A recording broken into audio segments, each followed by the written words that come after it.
I don't know if yep, it is. Good. God, you got crackerjack crew here tonight. It's great to see all these people here. You know, I'm sitting here and I'm trying to Zen Gestalt feel my way through this whole event and put it in some kind of context about what's important and what isn't. And part of me has this great bittersweet feeling about tonight. When 9/11 happened and before 9/11 happened, I wrote From the Wilderness, actually, when the Bush administration took office in January of 2003, that this was an empire. I said this was a war cabinet. I said that the United States would be involved in a major war very quickly, and that was long before 9/11. I said that when 9/11 happened and we began to see the incredible evidence of foreknowledge, the insider trading, massive insider trading that was covered up on Wall Street. A great many people helped to break that. I played a small part there by disclosing the connections to the executive director of the Central Intelligence Agency's former firm, Alex Brown, Deutsche Bank. All the work that's been done, and I've had this very deep sense that it's moving too fast. And do you have that sense too, that it's just moving so fast that by the time you grab a hold of the train, you've got the caboose, and the idea is to get somehow to the locomotive to stop the train?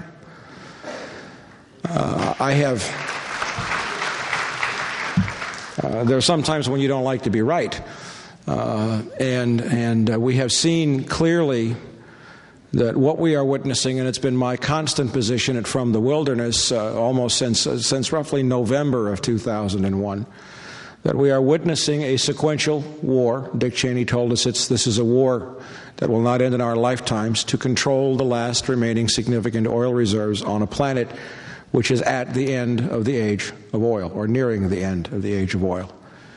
There is good data which has now been acknowledged post 9/11. I've been shocked to see in recent months CNN and the British Broadcasting Corporation did an excellent piece recently acknowledging peak oil, acknowledging that we are now using 4 barrels of oil for every new barrel that we discover, and within the next few years we will be using 6 barrels for every barrel that we discover. We are on the downslope of a production curve, and the price of each barrel of oil produced in the aggregate will be forever more expensive. That economies rise and fall based upon the price of energy. We've said all that, and I've said that this war will go, and this war will go to Colombia. It will go to Nigeria and West Africa, Central African Republic, Sub-Saharan Africa, south of Morocco, new oil discoveries, Kerr-McGee, major companies moving in, special forces moving in right along with them. And this is a game of musical chairs for energy, because energy represents the ability to do work. And oil is not just about SUVs, and oil it's about food. It takes 10 calories of energy to produce every calorie of food in the world right now. And oil and natural gas, twin sisters, enable 1 acre of land that produces 30 bushels of corn to produce 135. So when the hydrocarbons go away, how do you replace that? And all of the cheap alternative energy solutions that are being offered are not good answers. Hydrogen takes more energy to produce. By the way, commercial hydrogen is now produced from steam, which is produced by using either electricity or natural gas to boil water. Fuel cells do not create energy, they store energy. Ethanol is a complete joke. It's 45% more energy involved in making ethanol than you get from burning it. It's a gift to Archer Daniels Midland. Okay, so what's needed to be understood here is the enormity of the crisis that is facing us. And I was discussing with Peter. I have a contributing editor for Energy, Dale Allen Pfeiffer, who's done a lot of research. I have spoken to oil company executives, a major oil company attorney who I introduced Peter to some time ago for a story I was working on. We've produced oil company records, and what was perceived to be a major bonanza in the Caspian Sea basin of 250 billion barrels it has turned out to be only about 40 billion barrels of oil. And get this, under the best of circumstances, by hard records, there is only 35 years worth of oil left to run the planet if we could keep consuming at current rates. Now, in that context, I look at what's happening at the world around, and I look at what's happening post 9/11. Of course, we all know there's a Patriot Act 2 now that has been leaked. It was leaked by someone, I think, with some great ethics inside the Department of Justice because it hadn't been introduced. It's going to go beyond Patriot 1. Well, I've written heavily about biowarfare, and I've come to a conclusion, and you can all see possibly Henry Kissinger sitting back at some point and saying, well, the problem is not that there is too little oil. The problem is that there are too many people.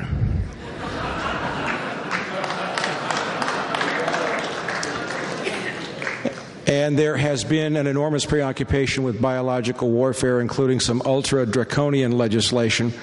And I've consulted some with the Office of Congressman Ron Paul, looked at Homeland Security Act, and when meshed with portions of the public health laws, the federal government now has the ability to declare an emergency and forcibly inoculate you against your will and incarcerate you if you refuse to receive the vaccination. At the same time, having held the vaccine makers absolutely harmless if you drop dead, and you can't sue them. We are living in a fascist state, and I say the word fascist very precisely.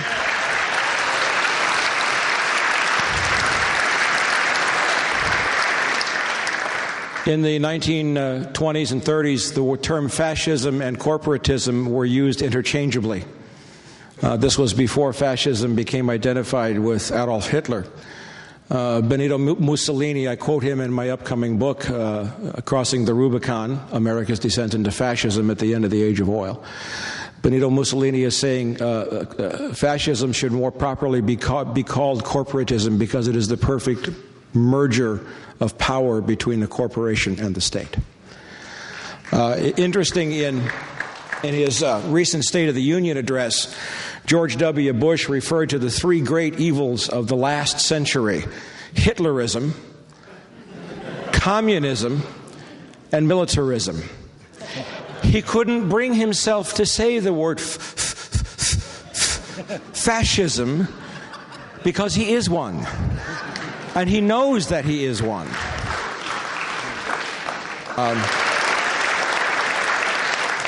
And I get asked often about what we can do, and now I'm beginning to learn and see some things about what we can do. But before we can learn what we can do, we have to tell ourselves the truth about what is. We cannot delude ourselves into thinking. How many people have ever read any writings by Stan Goff, former U.S. military academy instructor at West Point, retired Master Sergeant of Green Beret? I posted a brand new story that Stan wrote for me today that's a breakdown analysis of the Iraqi war, and it's some of the best writing I've ever seen. It was so good I had to sit down and smoke a cigarette after I read it. Stan has now he's going to slap me for smoking again. But Stan makes a point that's right on line with me, it's in complete agreement with me, is that the quote-unquote progressives and the anti-war movement have failed miserably. You blew it. And I'll tell you why you blew it. You went out in the streets and you turned out millions of people, bravo, and you said no war in Iraq. No war in Iraq, as if the war in Iraq was the real problem. And the war in Iraq is not the real problem. The war in Iraq is a symptom. And what happened? We had the war, we had a few demonstrations, now the war is over, now everybody's going, what do we demonstrate about? We have to focus on what's real. What's real and what the problem is this. You have $600 billion a year in drug profits sustaining an illegal economic system that is run like organized crime. You worry about $48 billion increase in the Pentagon defense budget when you miss the fact that over 2 years, $3.3 trillion of your money has been stolen out of the Pentagon. And you have to address the underlying root causes. There are a lot of things that can be done. And in my book, and I'll be quiet after this, and if I go 10 seconds over, he probably will slap me. He'll like it. It's okay. Is this. These conspiracies, you have to disabuse yourself of any knowledge. My biggest role is to teach people how things work, because that's how I got into this mess 25 years ago, by seeing a conspiracy firsthand and almost losing my life. behind it. In my book, I identify 3 key focal points that people haven't talked about with 9/11. 4, actually. First of all, Carl Rick Inderfurth, a member of the Council on Foreign Relations, a State Department high-ranking official who transcended the Clinton administration to the Bush administration and was the handler for the Taliban, who set up 9/11. And I connect him across both administrations to preparing for 9/11. I find one supervisory FBI agent, Dave Frasca, who ran the Radical Fundamentalist Unit in Washington, D.C., that actively suppressed 5 separate investigations, each of which could have prevented 9/11, and yet he was promoted immediately after the attacks. I take the great work on the hijacked airplanes and the fighters, and I track them down even further, building on incredible research by other people, and I find one single person on 9/11 who controlled or was the counterman point, and that's the National Hijack Coordinator, a one-man position who was taking his orders directly from the Pentagon. Conspiracies don't need 10,000 people. They just need a few people to be carried out. But what they need also is hundreds of millions of people out there who don't want to assume the risk and the responsibility for getting to the root causes. Thank you. Thank you.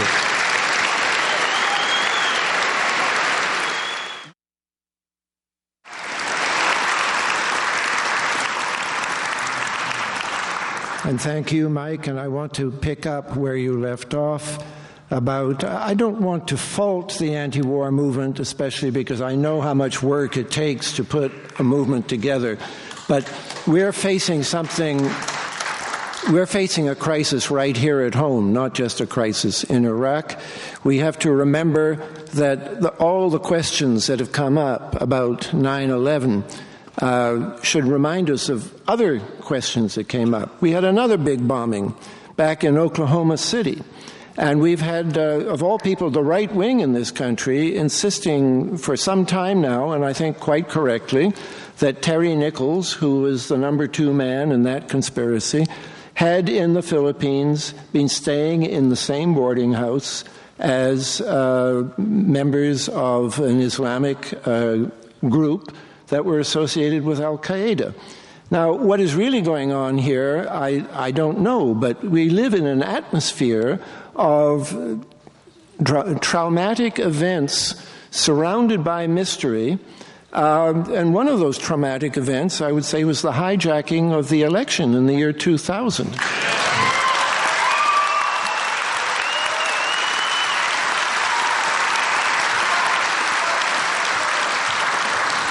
And we're not here to talk about that election, but I do want to say that, I've used this phrase, deep politics, all the time, and I'm going to quote in a moment from my book about it. But that what seemed on the surface was angry right-wing Christians stopping John McCain in South Carolina, analyzed a bit more closely, is a very powerfully financed and organized campaign by Ralph Reed, who was doing this as head of the Christian Coalition, but he's actually on the payroll of Enron.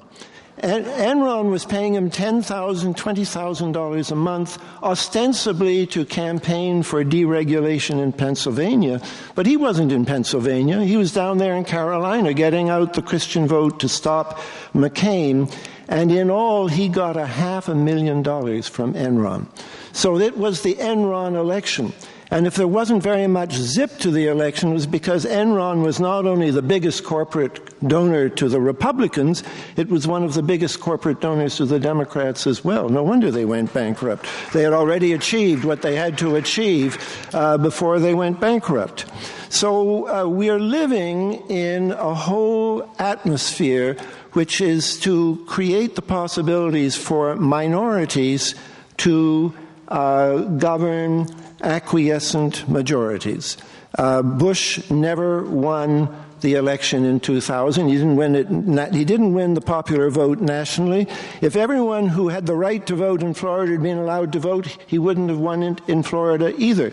Just as Hitler never won a majority in an election in Germany.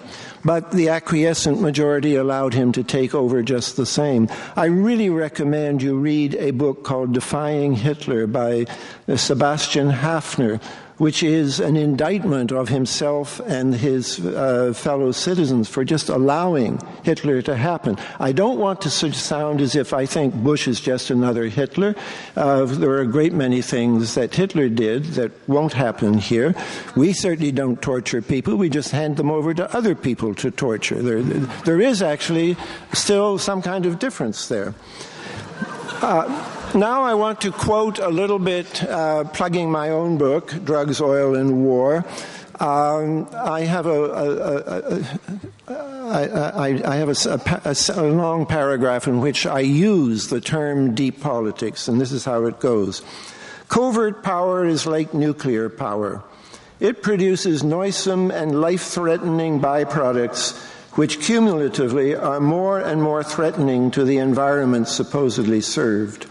The byproducts of covert power include trained terrorists who in the end are likely to target their former employers, the incriminating relations to government which hinder these terrorist prosecution, and the ensuing corruption of society at large.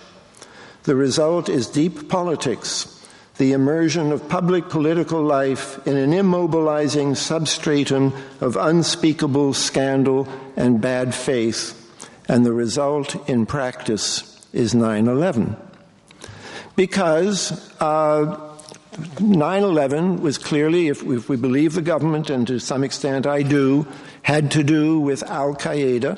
Al-Qaeda is clearly and demonstrably the end product of a system which was set up in the early 1980s to help fight the Russians in Afghanistan. And what it was originally was the three governments were involved: Saudi money, Pakistani organization, and behind it, U.S. training and expertise, not only to train Afghans to commit terrorist acts in Afghanistan, but also, more importantly, to bring in outsiders, people who were not Afghans, and to train them as well. And there was a special office that did this, the Maktab al-Khidamat. And as the war scaled down in 1988, the office kept going. It changed its name. Bin Laden had already been there connected with the office. They created a new office, which they called Al-Qaeda, to continue to train these terrorists, because America continued to use these terrorists and outside of Afghanistan. By about 1984, Casey was the head of the CIA at the time. He, and like Brzezinski before him, they had their eyes on using the war to destabilize and hopefully destroy the Soviet Union, as in fact they did. So the people that they trained in these training camps were now being sent over the river, the Oxus River, into what was then still the Soviet Union, is now Turkmenistan, Uzbekistan, Tajikistan, and we were actively, America was in the forefront of actively organizing those people to go in and stir up Islamist trouble in those republics. And as the war ground down, and then when the Soviet Union collapsed, and you now had these new Central Asian republics, CAR as we call them, or the Asian stands, their future was up for grabs. They were being run by ex-communist dictators, but the only significant opposition to them was this Islamist opposition.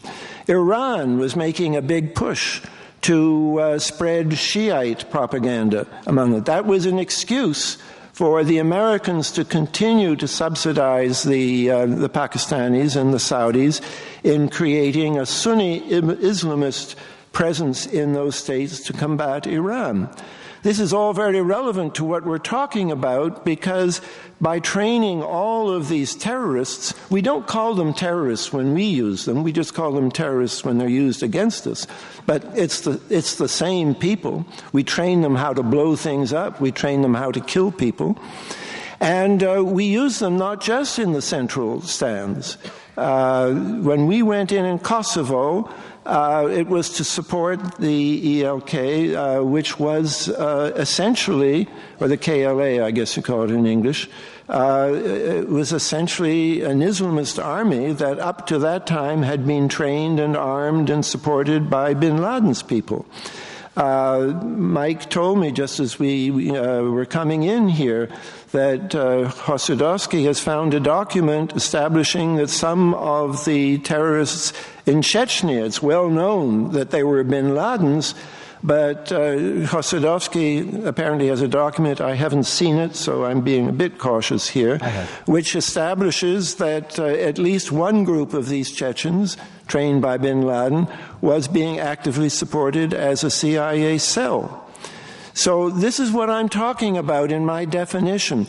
You create all these people and you supply them, but you are giving them leverage on you because you share a secret with them, and they know that if they act against you, there will never be an honest accounting in the home country because there is too much that is shared. Now, I don't have time to go into it. I thought we were going to have a bit more than 10 minutes, but very briefly, the Al-Qaeda people linked up with a pre-existing conspiracy were already responsible for the World Trade Center bombing of 1993. Ramzi Youssef, his uncle Khalid Sheikh Mohammed, wherever they were born, they are two Pakistanis, and at least one of them, and perhaps both, actively supported by the Pakistani ISI. And they not only blew up the Trade Center in 93, and some of their members said they were going to do it again, but in 95, the Americans were able to block a second conspiracy, the so-called Project Bojinka, which involved simultaneously blowing up airliners, and according to many accounts, we don't see the primary documents here, that some of them were planned to be simultaneously run into American buildings way back in 1995. Remember that when you hear that America said that we were totally caught off guard and we'd never known about this. Americans had double agents in Al-Qaeda and in the Project Bojinka group, which melded with Al-Qaeda from the very beginning. They say that the World Trade Center they were supposed to have used dud dynamite supplied by a double agent, but you can never control a double agent, and the dynamite turned out not to be a dud after all. So I think that I'm not one who thinks that Bush said, well, this is how we're going to blow up the World Trade Center. That's not my model of it at all. It is that you have, as you go down the line, you get increasing involvement with these people by people, some of whom are double agents, triple agents, and their handlers who know what's going on isn't Turkey, but they don't report it all. And it was a disaster that was waiting to happen, and it was extremely useful, again, not only to the neocons and the oil people, the two big factors who both want war in Iraq and more wars after Iraq, but it was ideal, finally, for the companies like Enron, who had the contracts in Central Asia, who had helped fudge the 2000 election, and are the people who ultimately will be running this country if we don't take it back to them and expose the leads in this mess here of 9/11 that lead back to oil companies and to people who are plotting quite independently of 9/11 to run America as a minority regime into the indefinite future. Thank you. Wow.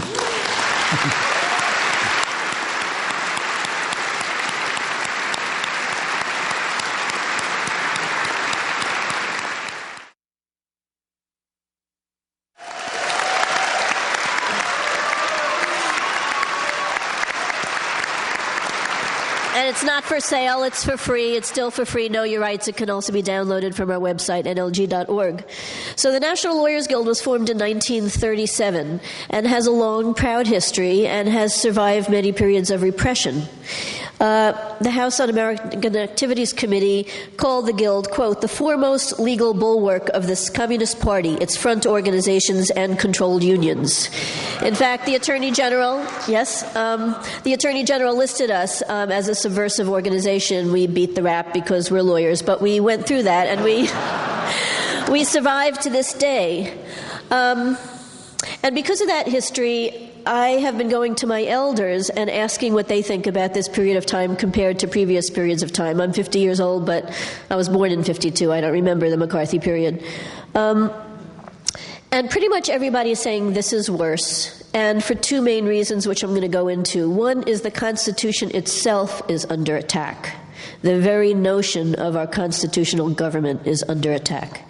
And secondly, it's a wider net of people who are being targeted. It's not people who might know or be in the Communist Party. It's, frankly, anybody engaged in dissent and any immigrant who happens to come from a country that this government doesn't like right now. But the person who I think carries the most weight about why this period is worst, in terms of my experience, is I'm really fortunate to be getting to know Morton Sobel, who's the co-defendant of Julius and Ethel Rosenberg. And he served 18 years in prison because of red hysteria. And he thinks times today are worse. And it's a really sobering thought. I'm going to go back to Morton Sobel. He's a remarkable character to have survived 18 years and to be living through this period. And again, it's quite ominous if that's his read of the situation. So you don't usually use this quote, but it was just so telling. The day after 9/11, Sandra Day O'Connor was visiting Ground Zero, and she said, "We're likely to experience more restrictions on personal freedom than has ever been the case in this country."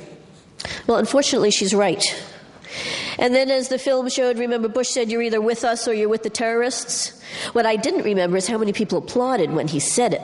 But it really doesn't leave much room in the middle, right? Because we're certainly not with him, and I doubt that we're terrorists in this room, although many of us would fit the description of domestic terrorists. And then, remember, Ashcroft said, "Let the terrorists among us be warned. If you overstay your visa by even 1 day, we will arrest you." So immigrant became criminal. And in fact, there's a recent thing that came out. Do you remember, did you hear that they were talking about seeing how many mosques there are in different neighborhoods to see how much surveillance should be? Because mosque, by definition... Anyway, this is the quote. "This is not politically correct, no question about it," said one top FBI official. "But it would be stupid not to look at this, given the number of criminal mosques that may be out there." Right. Scary times. And again, this is, the way I see it, it's the war on dissent is the war on the Constitution and freedom of association, freedom of speech, and freedom of religion at this point. That's what's at stake. That's what I talk about when I say the Constitution is being dismantled. Thank you. So, and again, this was soon after 9/11. Ari Fleischer said, "All Americans need to watch what they say, watch what they do, for this is not a time for remarks like the thing about Bill Maher said, it doesn't take courage to drop a bomb." And it appears that people really do have to watch what they say and what they do. Recently, there was a public call by the Free Congress Foundation and other right-wing organizations for the Department of Homeland Security or the Congress to investigate the anti-war movement's leadership. They attacked Answer, said the anti-war movement is being led by communist fronts, and lamented the lack of information about such organizations since the dissolution of HUAC, and called for a succession to HUAC. And for those who don't remember, the Internal Security Act of 1950 directed the Subversive Activities Control Board to identify communist front organizations to see if they had members who were active members of a party. So some people who have been contacted really because of political association, because of political belief. A Houston art gallery had an exhibit, Secret Wars, an exhibit on U.S. covert operations and government services, visited by the FBI. In North Carolina, somebody was investigated by the FBI for un-American material, which was a poster of George W. and the death penalty. Prison activists in New York were questioned about political organizations and activists. None have anything to do with the Middle East, and they were asked, given a list of names, do you know? The important thing is that everybody has a right not to talk to any government agent, that's citizen, non-citizen, and juvenile. And the National Lawyers Guild recommends that nobody talks to any government agent before talking to an attorney, and we provide free attorneys for that purpose.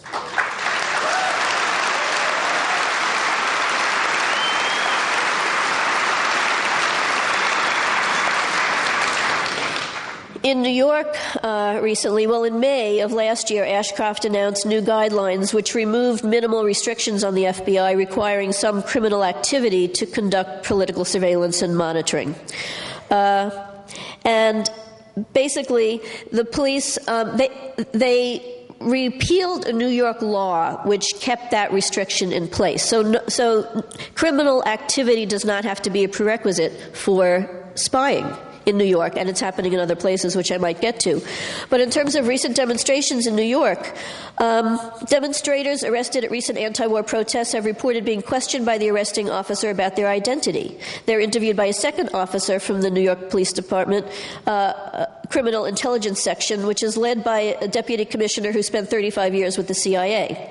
They use a demonstration debriefing form asking organization name, organization position, and prior demonstration history. They ask, what do you think of the president? What do you think of the leaders of today's protest? Do you vote? Say nothing. Say nothing. All you have to say is your name.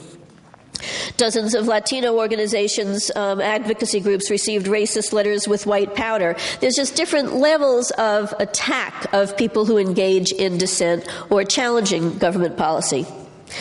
I want to talk a little bit about safety, because what they're saying is that all of this repressive legislation is needed for our safety, and it's sort of getting into the international and foreign policy arena. But what I think is important to say is to validate the need for safety and security, and everybody needs to feel safe and secure in their families, in their homes, in their community. The way to feel safe and secure is by changing our foreign policy so we don't exploit people around the world.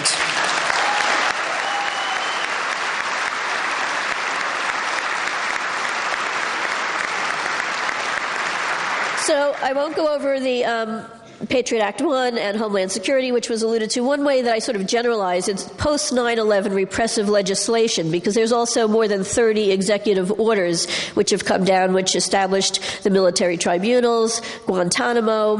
One of my favorite ones is they created a snitch visa, so that you can come on a visa if you agree to snitch on people. But the flip side of it that you need to know is everything about us is now transparent, and more so under Patriot 2.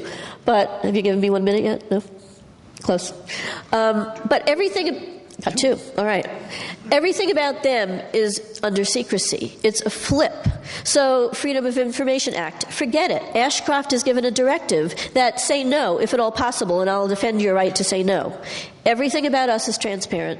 Everything about them is behind a veil of secrecy, including things like industrial emissions, so we can't lobby about what they're doing in our neighborhoods, for example.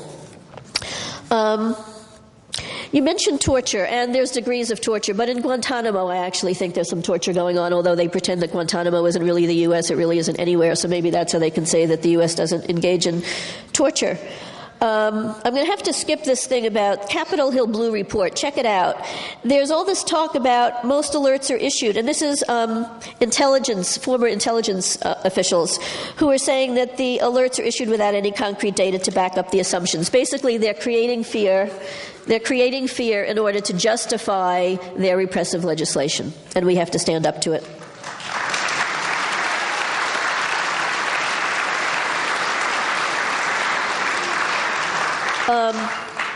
All right. In terms of surveillance, one thing that I alluded to recently is in Seattle. They've had this 23-year law requiring, again, criminal activity for surveillance. They're thinking about throwing out that law to be in sync with the feds. San Francisco has a surveillance policy which is better than the feds. When I talk about working at the local level, try to maintain whatever degree of privacy that we have, that local governments have established. All right, ending here, I want to end with Morton Sobel. I finished his book 2 days ago, Undoing Time. I really recommend it. And he said 1969 marked the awakening of the American people to the true meaning of the Vietnamese War. What a contrast with the Korean War period 20 years before. Ethel and Julius could never have been executed in 1969. People could no longer be frightened into submission the way they had been in the 1950s. Now, it's interesting, I drove here and I hear that Korea might be the next on the list that we're invading. But I think we need to keep Sobel's message in mind, and we cannot stand by and let them attack people who fight for freedom. We have to resist. And I want to give 2 or 3 examples of resisting, even though now I'm over my minute. But librarians, right? Librarians are told to give information to the government and they're not allowed to tell the client, right? Well, the American Library Association magazine says that when the FBI inevitably abuses its new powers, we will need librarians brave enough to speak out, even if it means going to jail. Support your local librarians.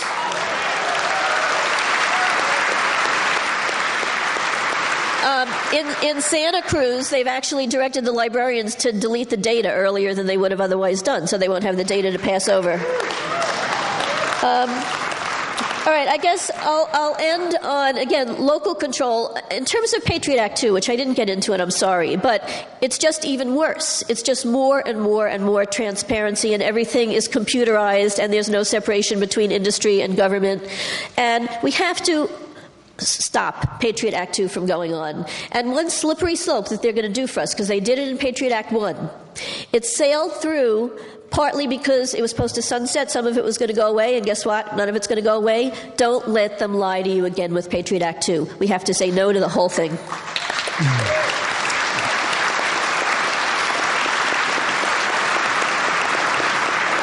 I think this is an exciting gathering. I think the 9/11 issue is alive and well. You're a testament to that. And we all have to keep working and demand that this country follows the rule of law, domestic and international, and that if we bring some sense of humanity and equality back to this world, we can all live in peace. Thank you.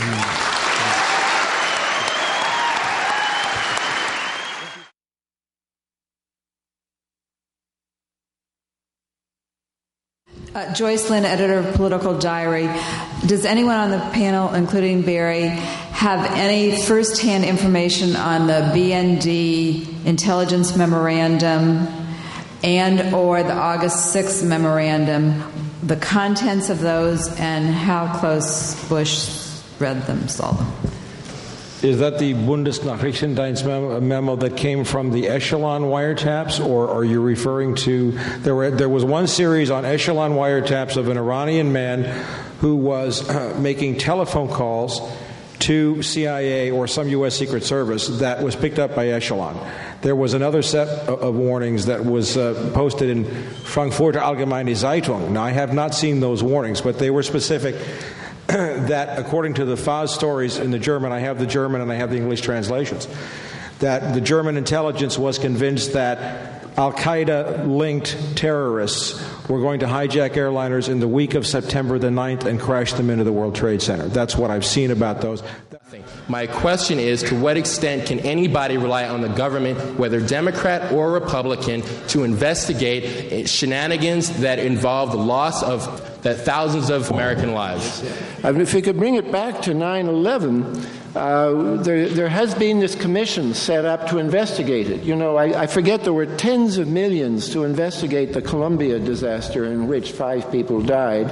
And initially, Bush didn't want to allocate any money to investigate the 9/11 disaster in which 3,000 people died. And then he voted $3 million, and now it's up to about $9 million, I think. And some people have said, well, of course, you can't trust a government commission. I must say, if Kissinger is going to be the chair of it, when there are reasons for being skeptical. But I've said from the very beginning that it's very important to have this commission hold its hearings. The families are bringing very tough questions to that commission. And it's a little bit like the Warren Commission. In a sense, the Warren Commission on the Kennedy assassination was fixed from the beginning, but at the same time they did conduct an investigation. They produced 26 volumes of evidence, And there's been a cavern there that people like me have been lost in ever since, wandering around looking at that evidence. I think you learn from that kind of evidence what is really going on, and that is something that is bigger than the narrow focus of the election. And no, you won't get it from the Democrats. You won't even get it from the Commission, but the Commission will be of help to those citizens who are willing to go out and get the truth for themselves.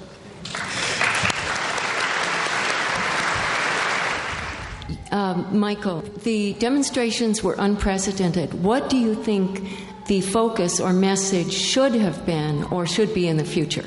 Well, okay, we have to get down to root causes and conditions. I mean, it was great to see 2 million people in the street in Rome. How many people in the street here? 500,000, 800,000 you had here in San Francisco, 1 million in New York maybe. It was great to see that. But the energy bounced off because it was directed at a part of the government where they knew that they were not vulnerable. They knew the war was going to happen anyway. I see, if we're talking just in terms of demonstrations, if you want to have a demonstration on something, go out and have a demonstration over the fact that $3 trillion of your money has been stolen out of the Pentagon in 2 years. That will scare the devil out. Because I'll tell you this. People in San Francisco having a demonstration is not viewed in the rest of the country like it's viewed by the people in San Francisco. Did you know that? It's those crazy wackos in San Francisco, okay? Now, but 500,000 people in San Francisco protesting over $3 trillion of taxpayer money, and the fact that every American's going to have to spend 3 or 4, 5 working years of their lives to pay their share of money that's been stolen. And yet, guess who lost the money? Not only the Pentagon and HUD, but it was contractors who manage them called Lockheed Martin and DynCorp. Now, you start connecting the dots on money, you start reconnecting the American people instead of separating them along racial, ideological, and political lines. Find out what the American people have in common and protest there, but find out what causes the war. Peter's right. You know, I totally agree with him. Where we allowed a guy who stole the election to occupy the White House. Why should he have any reason to fear us for anything else? Get your priorities straight and address the cause and not the symptom. Kyle.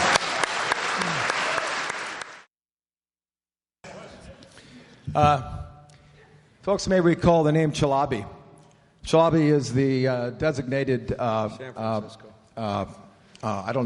president, let's put it that way, of Iraq, so designated by the War Department. Chalabi, believe it or not, an Arab and an Iraqi, is a Zionist. I did notice that Mr. Zwicker and Peter Dale Scott mentioned the neocons. It's very important that people understand who the neoconservatives are. Jewish Zionist Likudniks. 25 of them in the administration. They have taken over the War Department and taken over the White House. Now, I would like the question is implicit. Thank you very much. All right, that's the question. Okay, go ahead. I mean, yeah. Okay. I think the question, if I get it correctly, is what's the significance of this? He has correctly identified a state of affairs which exists. Israeli influence in the current administration is inordinate. It is unjustified. I mean, if you look at, and everybody get this straight for anybody out there who wants to come at me with some other accusations. Israel is a country, Judaism is a religion. Israel is a country, Judaism is a religion. Okay? Get that straight. Now, Iraq was in violation of 17 UN resolutions. Israel is in violation of 64. Okay? We could take that discussion a long way. Here's my point. The way I analyze this, and I've had some feedback from David McMichael, who you saw in the video there, and there are some very high-level corporate-level attorneys and other sources who share with me. And the way I view it is this. We have a plan for globalization which would call for the forming of the corporation called Planet Earth. And the CEO of that corporation is to be, and the main stockholder is to be the United States. The main stockholder, the chairman of the board, if you will, with other regions or interests holding separate shares. Let's say Britain holding 12%, China holding 17%, et cetera, et cetera, et cetera. Now, a particular CEO management firm called the neocons was selected by the board of directors to implement the plan. And that particular CEO is the United States and Israel advocating Zionists because they have to manipulate public opinion. They also have to deliver the corporate, financial, and economic assets of the world into the portfolio of the global corporation. The neocon CEO group has failed to deliver Europe into that board of directors. Yes, there's absolute total pro-Zionist elements in that, and Peter and I were talking, of course, Israel was saying, well, now go get rid of Syria next, or go get rid of Hamas or Hezbollah in Syria next. But the point is this. What I see is that there is a feud breaking now. We've had Eagleberger publicly say in Britain that if Bush invades Syria, he should be impeached immediately. Eagleberger was his father's Secretary of State. We've had Jay Rockefeller calling for an investigation of the Bush administration over the forged Niger documents on uranium. The neocons, neo-libs are feuding in the board of directors about how to implement the plan. But don't get confused about what the plan is. They can fire the CEO and bring in another one, regroup their losses, and move ahead. Don't get distracted. I'd like, can I just add a bit? Yeah. This is very important stuff, and it's very important we get it straight. Chalabi is the hero of the Pentagon and the hero of the neocons. He is loathed by the CIA, and he is loathed by the State Department. And he's just arrived and has sort of appointed himself the chief spokesperson, and I don't know how long this is going to go on. There is, I think, you can see different constituencies in the Bush administration, and the two biggest are the neocons on the one hand, some of whom actually worked with Netanyahu in Israel, and the oil companies on the other. The two biggest lobbies in Washington historically have been the oil lobby, which works mostly through the government and the CIA, and AIPAC, the Israeli lobby, which works mostly through Congress. Both of them both those lobbies are far larger than they ought to be because historically they've been mostly fighting each other. And that changed in the mid-'80s when America's relationship to Saudi Arabia began to change. And the Arabists and the oil people ceased to believe that the Saudi royal family was the best bulwark of America's interest in the region. And they began to cast around for another country where they could have a base, and Iraq presented itself. So what we have seen recently is two very powerful lobbies, Jewish and oil, agreeing for the first time on Iraq and possibly agreeing in the future on Iran. We'll have to wait and see. Israeli? Yeah. Israeli. Well, it's the Israeli. I will say Israeli, right? AIPAC is Israel. Well, the point I'm trying to make is Peter's wife is Jewish. That we are not dealing with a single homogeneous power here. There is a lot of division in Washington, and we should be working to expose and heighten those divisions. We should make them fight each other more.